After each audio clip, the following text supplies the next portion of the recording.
एक के बाद एक ऐसा लग रहा है भारतीय जनता पार्टी के नेताओं में होड़ सी लग गई है राहुल गांधी को गद्दार बताने की। अब आपकी ओर से भी ट्वीट किया गया है, बताइए पाकिस्तानी सेना चीफ और राहुल गांधी दोनों की विचारधारा एक कैसे हो गई? और बड़े सारे पोस्टर भी आप राहुल गांधी के खिलाफ लहरा रहे हैं, क्या है इसके पीछे की वजह?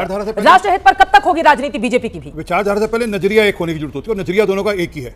कैसा कैसा कि हमने कैसे भारत की सेना का मनोबल तोड़ना है, ये है बेसिकली नजरिया।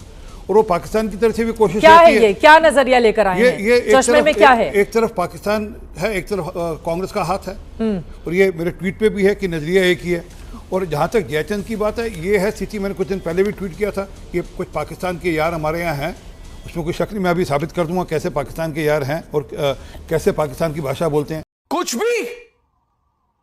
भी जरा याद करिए जब 370-35 से हटा था, जिस दिन हटा उसके अगले दिन माननीय राहुल गांधी जी का एक बयान आया जिसमें कहा कि कश्मीर में खून की नदियां बह रही हैं और कत्लो गैरत हो रहा है। एग्जैक्टली वही बयान पूरा वर्बटम इमरान खान ने, जो तब के प्रधानमंत्री थे पाकिस्तान के, उन्होंने जाकर यूएन में कोट किया और कहा कि अरे उनके लीडर कह रहे हैं अपोजिशन के कि पाकिस्तान पंजाब कश्मीर में खून की नदियां बह रही हैं और वहां पर कत्लो गैरत हो रहा है। ये क्या हो गया? ये क्या सुन रहा हूं मैं? हम क्यों नहीं माने जो ये कहते हैं? पाकिस्तान ने पूछा कि आपके कितने हवाई जहाज गिरे यहाँ पर, ये पूछ रहे हैं कितने हवाई जहाज गिरे। पाकिस्तान ने पूछा कि कितने सैनिक मरे, ये पूछते थे कि कितने सैनिक मरे। जब चाइना एक मिनट रुक जाइए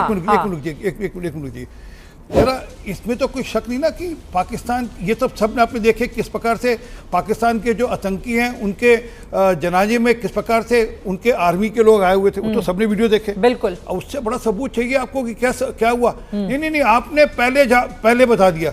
आपने क्यों पहले बता दिया? अगर पहले बताया होता तो उनके ये 9 ठिकाने आतंकियों के, वो सलवार नाला का हो, सैद हिलाल का हो, गुलपुर कैंप हो, बनाला कैंप हो, अब्बास कैंप हो, सरजल कैंप हो, वो तो हमने दिखा दिया है। मान लीजिए देश के मुद्दे पर अगर कुछ सवाल पूछा जाता है तो वो पाकिस्तान की भाषा कैसे? इसका आंसर तो नहीं आता मुझे। अभी बता है भाई, अभी बता है। जवाब ले लेती हूँ, गतबाजी। वो कह रहे हैं पाकिस्तान को जो सवाल सूट करता है वही सवाल कांग्रेस पार्टी के नेताओं की ओर से पूछा जाता है। अब कितने विमान गिरे, पाकिस्तान ने कितने मार गिराए, इस पर पहले भी जवाब आ चुका है, लेकिन उसके बावजूद बार बार उसी सवाल को दोहराते रहना, ये कह रहे हैं पाकिस्तान की भाषा बोल रही है कांग्रेस पार्टी और उनके नेता राहुल गांधी। चित्रा जी, आपको याद होगा देश के प्रधानमंत्री ने अपने बड़े मंच से खड़े होकर कहा था कि साथियों 50 दिन दे दो मुझे, 50 दिन में कोई भी कमी हो, कोई गलती हो या कोई गलत इरादा दिखे तो मैं चौराहे में जनता के बीच में खड़ा होऊंगा और देश जो चाहे वो सजा मुझे दे सकता है। नहीं, मैं नहीं मानता। और इन्होंने ये भी कहा था, क्योंकि आरपी भाई ने यहाँ पर बात करी 370 की कि 370 हट गया है, सीए आ गया है और हमने तो देखो नोटबंदी कर दी, अब हम आतंकवाद की कमर तोड़ देंगे, आतंकवादी हमला नहीं हो पाएगा देश में। जब से भारतीय जनता पार्टी की सरकार आई है चित्रा जी, 9 आतंकवादी हमले हुए और हाल ही में तो आप सबको पता है 28 लोग शहीद हो गए पहलगाम में। हमारे 28 लोग शहीद हो गए और यहां पर देश के प्रधानमंत्री नरेंद्र मोदी चौराहा तो छोड़ो, मीडिया तक के सामने आने को अपने आप को इजाजत नहीं दे पाए। वो इतने डरे हुए थे, घबराए हुए थे। हमारे यहाँ ऐसा ही होता है। इससे बड़ा गुनाह क्या हुआ? गुनाह तो ये हुआ ना कि आपने ऑपरेशन सिंदूर करने से पहले एक आतंकवादी देश को बता दिया कि हम आएंगे, फला तारीख पर जन्मदिन है ना, आरएसवीपी दे रहे थे आप, हम आएंगे और आप सोच रहे थे पाकिस्तान आरती उतारेगा। नहीं सुनिए, मैं बीच में नहीं बोली, मैं बीच में नहीं बोली, मैं बीच में नहीं बोली, बीच में नहीं लगता, बहुत वरिष्ठ आप मेरे बीच में मत बोलिए। जली ना, तेरी भी जली ना। यही नहीं, अभी और सुनिए। आपने उन्हें बोल दिया कि हम आएंगे, जैसे आरती उतारेंगे। उन्होंने तो अपने आतंकवादियों को कह दिया कि आप पलायन कर जाओ, भारतीय सेना ठोकने आ रही है आपको। अरे जब हमारी सेना खड़ी थी और ऐसे खड़ी थी, गिरबान से खींच के लाती मसूद अजहर को और हाफिज सईद को, आपने ट्रंप से, व्हाइट हाउस से लाल आंख दिखवा दी मेरी सेना को, मेरे भारत की सेना को, और उनको वापस बुला लिया। मुझे बताइए चित्रा जी, पिछले 75 सालों से भारत का पाकिस्तान को लेकर सबसे बड़ा संदेश क्या है और सबसे बड़ी हमने जो जरूरत करी है, कोशिश करी है, वो क्या है कि पाकिस्तान को पूरे विश्व भर से अलग। लेकिन विदेश मंत्रालय ने तो खंडन कर दिया ना।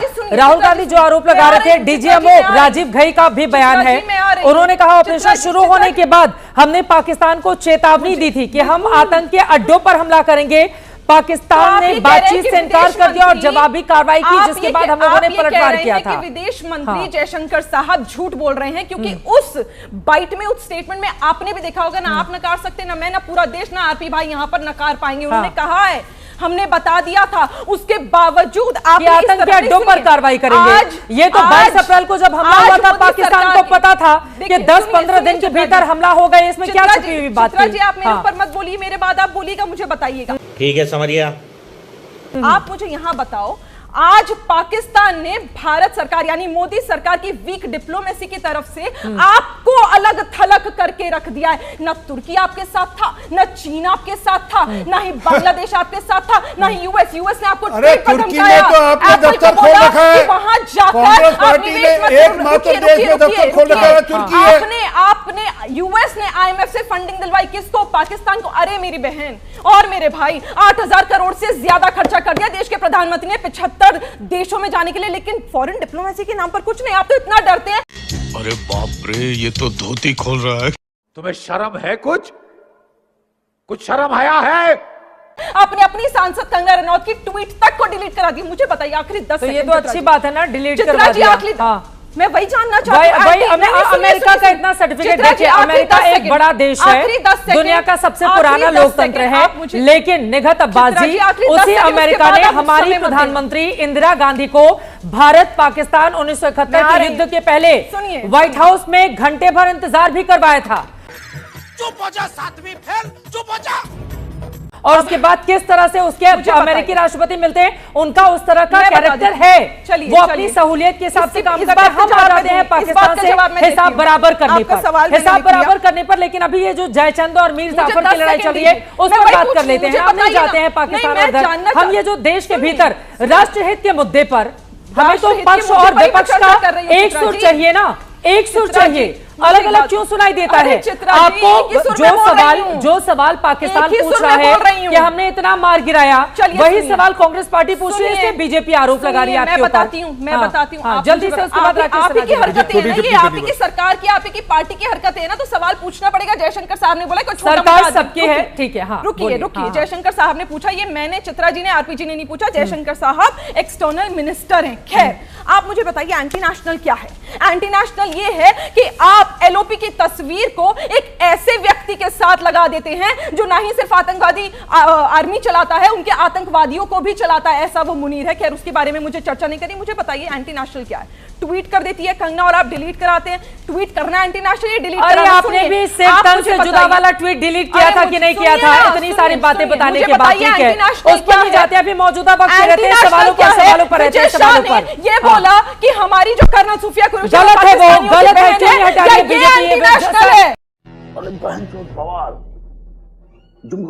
राकेश सिन्हा जी जल्दी से एक जवाब ले लेते हैं, बाकी छोटी बात खरी जरूरी है। नहीं, ये जरूरी है, देश के लिए जरूरी है। मैं 5 नाम दे रहा हूँ, ऐसा 100 नाम है, 5 पहले गिनकर दे रहा हूँ। मुदस्सर खतियान, हाफिज मोहम्मद, मोहम्मद यूसुफ, अबू अकासा, मोहम्मद हसन, ये 5 के 5 आपके चचा तो नहीं है ना कोई?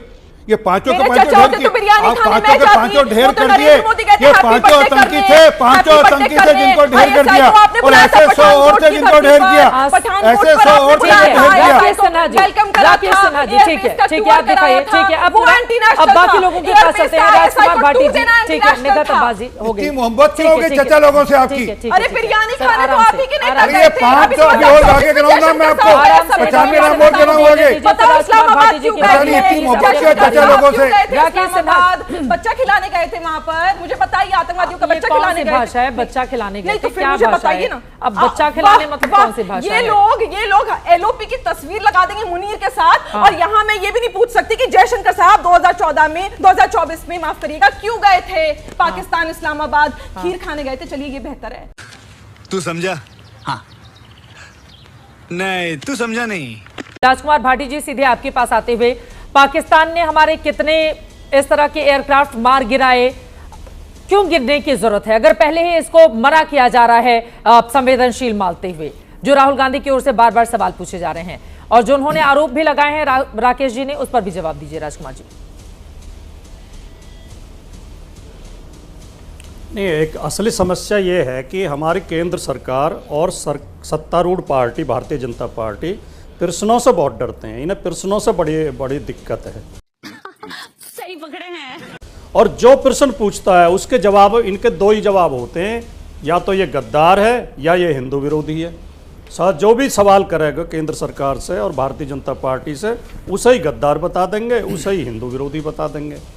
अब ये हमारे जो प्रवक्ता बैठे हैं, आरपी सिंह जी और राकेश सिन्हा जी, दोनों बहुत विद्वान प्रवक्ता हैं और बहुत अच्छे इंसान हैं।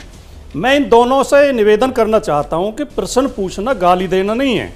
अभी राकेश सिन्हा जी ने कहा कि गाली देते हैं, प्रश्न पूछना गाली देना नहीं है। युद्ध काल में प्रश्न पूछना अपराध है, लेकिन शांति काल में प्रश्न न पूछे तो वो भी विपक्ष बेकार है, फिर भी विपक्ष अपराधी है अगर शांति काल में शंकर को मुखबिर कहना, लोकतंत्र की पहली शर्त है। क्या आपको ठीक लग रहा है ये राजकुमार भाटी जी? क्यों नहीं? नहीं, गद्दार कौन कह रहा? बीजेपी कह रही है। नहीं, गद्दार तो राहुल गांधी, कांग्रेस पार्टी। मैंने वही तो कहा, जब इनसे प्रश्न पूछा जाता है दो ही जवाब ट्वीट आ रहा है सामने बताते हुए। एक मिनट। हाँ। चित्रा जी बोले सर। चित्रा जी, अभी जो एक तर्क आरपी सिंह जी ने एक तर्क दिया कि राहुल गांधी के बयान पाकिस्तानी मीडिया में कोट किए जा रहे हैं। पाकिस्तानी मीडिया में जयशंकर साहब के बयान भी कोट किए जा रहे हैं। मैं खुद एक वीडियो देख रहा। सिंह साहब कृपया मैं खुद एक वीडियो सुन रहा था। पाकिस्तानी आर्मी के रिटायर्ड ऑफिसर कह रहे थे इंडिया की ताकत नहीं है पाकिस्तान से लड़ने की। उनके विदेश मंत्री मिमिया कर कह रहे हैं कि हमने तो पहले ही सूचना दे दी थी पाकिस्तानी सेना को कि हम कोई पाकिस्तानी सेना के अटैक नहीं करेंगे उनके ठिकानों पे, केवल आतंकवादियों पे करेंगे। इनकी हिम्मत नहीं है, खाना पूर्ति करके चले गए। पहली बात, शर्म करो, भगवान से डरो भोसड़ी वालों, भगवान। दूसरी बात, क्या विजय शाह को कोर्ट नहीं किया जा रहा है? कि विजय शाह बीजेपी सरकार का एक मंत्री, एक बहादुर सैनिक अफसर को आतंकवादियों की बहन बता रहा है और पूरी भारतीय जनता पार्टी मौन है। क्या इस पे हम सवाल न पूछें? और जो सेना की अफसर को आतंकवादियों की बहन बता रहा है, क्या ये पूरी सेना का अपमान नहीं है? और क्या ये देशद्रोह नहीं है? बिल्कुल है। क्या हम पूरी बीजेपी को देशद्रोही न मान लें? हाँ। जो एक देशद्रोही व्यक्ति को मंत्री बनाए हुए हैं, तो क्या उस पर सवाल ना पूछें? तो मैं आपसे निवेदन ये करना चाहता हूं, सवालों का सामना करने की हिम्मत करिए। हमारे प्रधानमंत्री ने 11 साल में एक भी प्रेस कॉन्फ्रेंस नहीं की। यह इस बात का प्रमाण है कि वो प्रश्नों से कितना डरते हैं। इस सज्जन को क्या तकलीफ है भाई? कितना भय खाते हैं।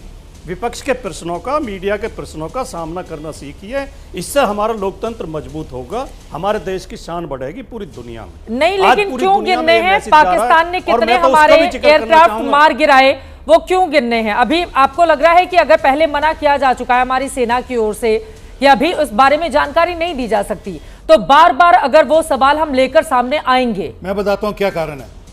पार्टी या बोली, फिर मैं बताता हूं आपको। अब श्याणपति नहीं।